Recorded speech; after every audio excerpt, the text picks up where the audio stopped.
Hello everyone and welcome to another Rise of Kingdoms video. This is Dragothian here, and today we're going to be talking about the skill talent path line. So this is the skill line in the talent tree that's blue. There's a couple different other blue path lines that we'll go through in other videos, but this one in particular, the skill path line, is one of the most used. It's also one of the most misunderstood, which is why I wanted to make a video on it. And then also I wanted to kind of just go through each of the big bubbles inside of the talent path here so that you understand exactly what they are, and just as importantly, which skills do they affect, because there's different flavors of skills, guys. I know that you just think a skill is a nuke is a skill damage. That's not the case. There's multiple different types of non-troop damage in the game, and the skill path addresses them all. So I want you to know when you're building your builds, and when I'm building my builds and I put them up on the channel here for you guys, I keep this stuff in mind so that you understand why I make the decisions I make, and then more importantly, why you should make the same decisions, or if you have a better idea, make a different decision. So everything I have here is a recommendation when it comes to my mastery guides. It's just through experience and use and things like that. But I wanted to give you some insight on where I get the information and why I make the decisions I make.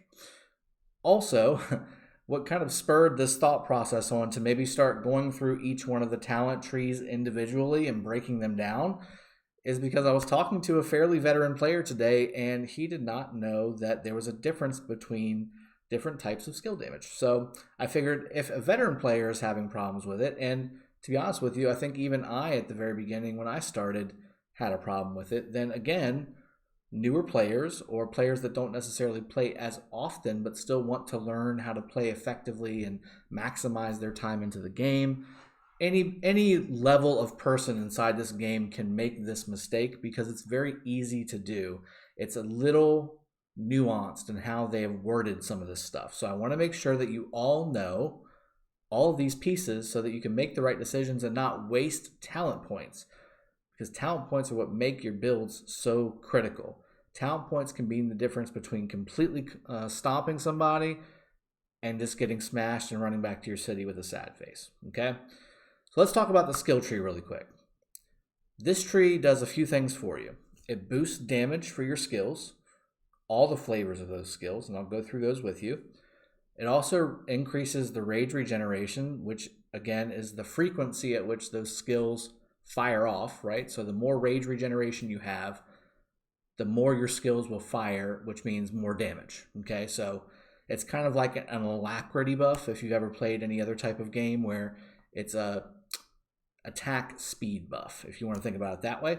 There's also some chance skills in here to increase that rage regeneration even further. And then finally, there's some skill damage reduction buffs in here, which are always very, very nice, because if you're a skill damage commander, there's a very good chance that you're going to run into another skill damage commander on the battlefield, and that buff will help you. So I'm going to go through all the big bubbles. All the smaller bubbles are usually just generic stats: attack, defense, health, march speed. Could be, yeah, that's basically it.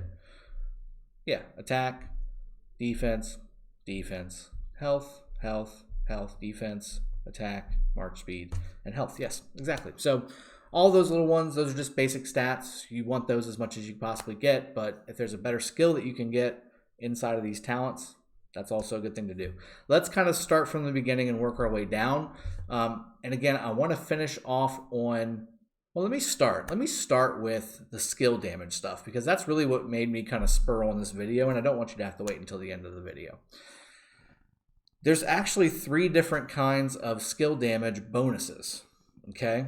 And they reflect on types of skill damage. So first off, you've got a skill damage buff.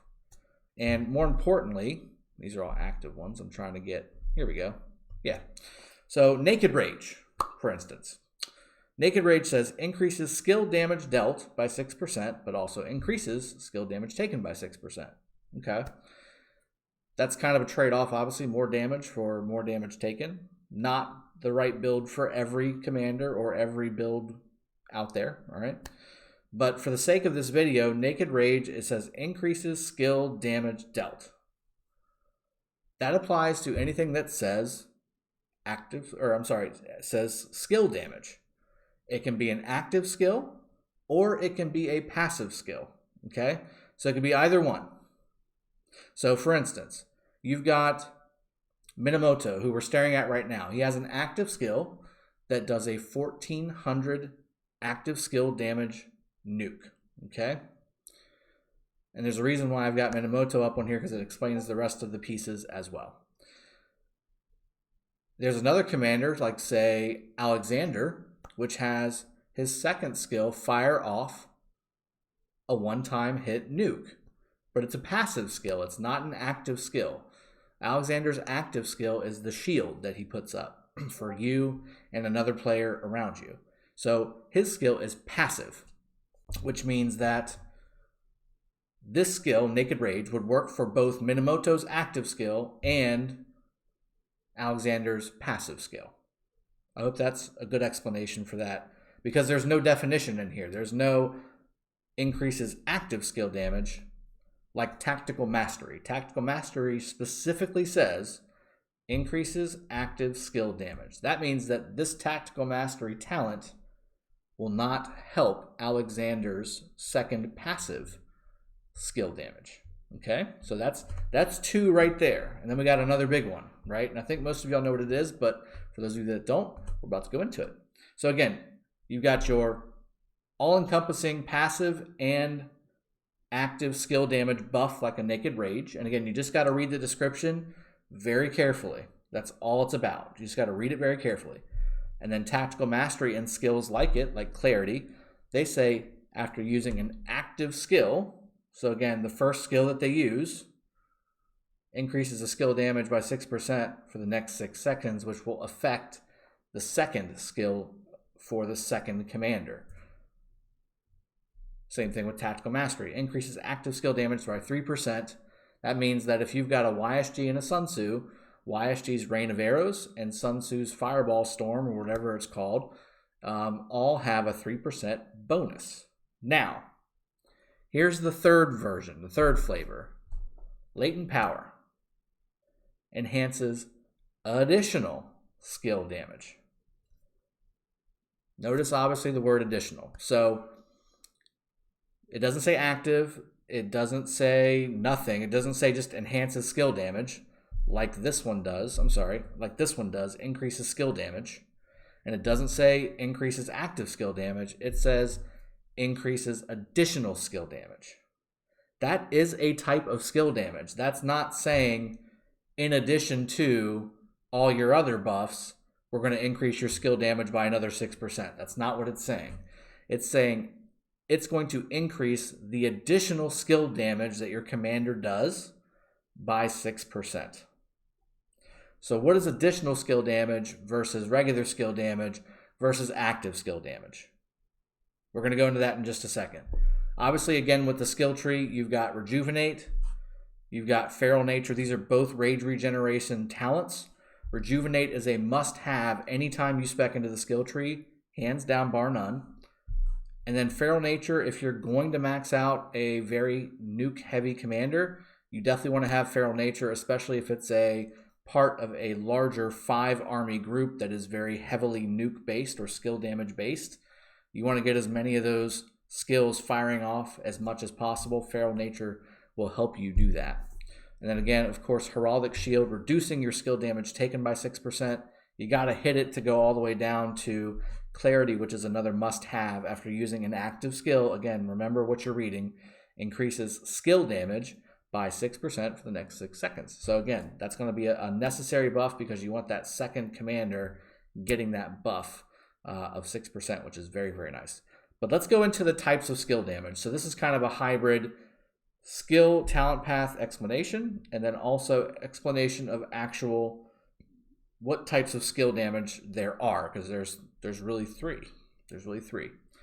Now the reason I have Minamoto up is because he's got 2 of them right in his first skill. So his first skill reads, and I quote, deals direct damage factor 1400 to the target. So that's done. That's his active skill. Okay, so if it says something to the effect of increases active skill damage and increases or increases skill damage, this type of skill will get those bonuses, okay? But if we read the rest of this skill, it says has a 75% chance, and this is because of his expertise, to deal additional damage. So what does that sound like? That's latent power, okay? So latent power will only affect the damage factor 600. It will not affect the original nuke for 1400, okay? So that 6% that you get from latent power only applies to the 600 damage factor and not the main nuke, to the target each second for 2 seconds.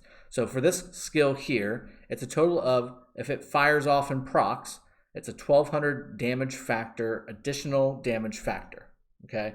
Additional being the key. Again, when you look at the skill, latent power, it says enhances additional skill damage. That's what that's talking about. Another commander that's a prime example is Sun Tzu. Same thing. He's got a main direct damage nuke, active skill, again, keeping those wordings in mind, right? And deals additional damage factor 200 to these targets on the next turn. That's the additional damage factor. That's why when you spec, and there's a couple specs here that I've got, mostly that are going to be for defense and infantry, so they're not going to have the latent power, but this would be a good commander to have latent power on alongside of Minamoto. And also another really good one would be Pelagius, right? So let's look at Pelagius's primary skill. Deals direct damage 300 to the target, then deals additional damage factor of 300 each second for the next 2 seconds, and you generate rage. This is exactly what I'm talking about. This has 2 different types of skill damage in it, and really 3 different because it is also an active skill. Now again, an example of a non-active skill would be Alex's second skill, Lead the Charge. It says while Alex's troops are on the map, they're immune to all damage reduction effects, which is pretty darn cool, by the way. Also, you have a 10% chance to deal additional damage. So this would only be buffed by latent power. This would not be buffed by, well, see, here's the thing. It's set, and here's where we need to be very clear, right? So we're looking at this, and it says, furthermore, all regular attacks have a 10% chance to deal additional damage. By that description, latent power should affect it. But when you look in the upgrade preview, it says direct damage factor. So usually it will correspond the additional word to the upgrade preview. So you definitely need, I'm going to have to get some clarity on that because I'm just noticing that, to be honest with you. Some other commanders that have additional damage factor, I believe, are El Cid. There's plenty of them, guys. There's plenty of commanders that have additional damage factor. So here's another one.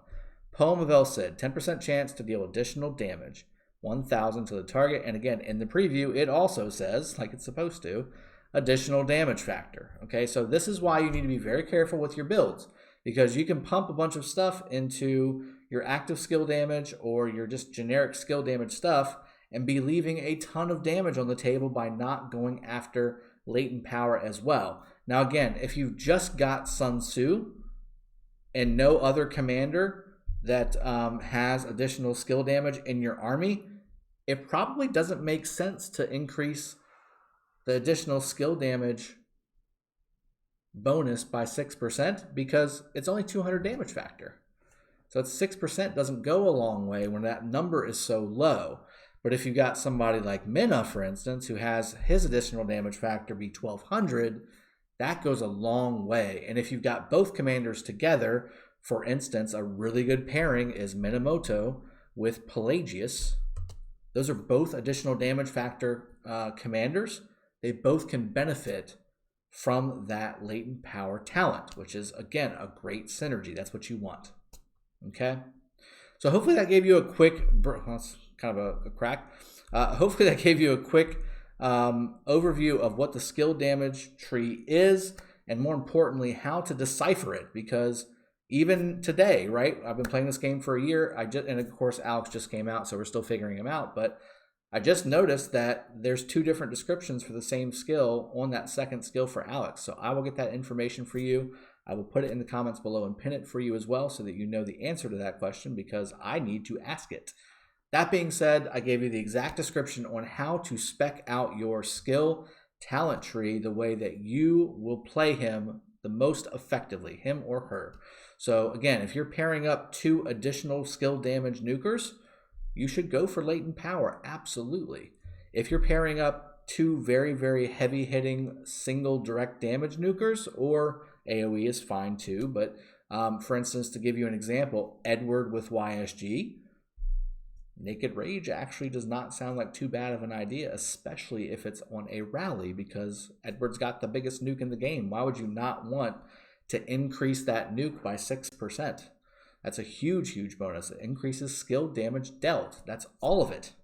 Skill damage dealt by 2%. The only thing that does not apply to is additional skill damage. It does not apply to those. Only latent power applies to that. I think that's a good summary. I hope that this has made a lot of sense to you guys, and I hope this has cleared up, at least until we hit Alex and that snag. Hope this has cleared up a little bit of the mystery behind how the skill damage tree works.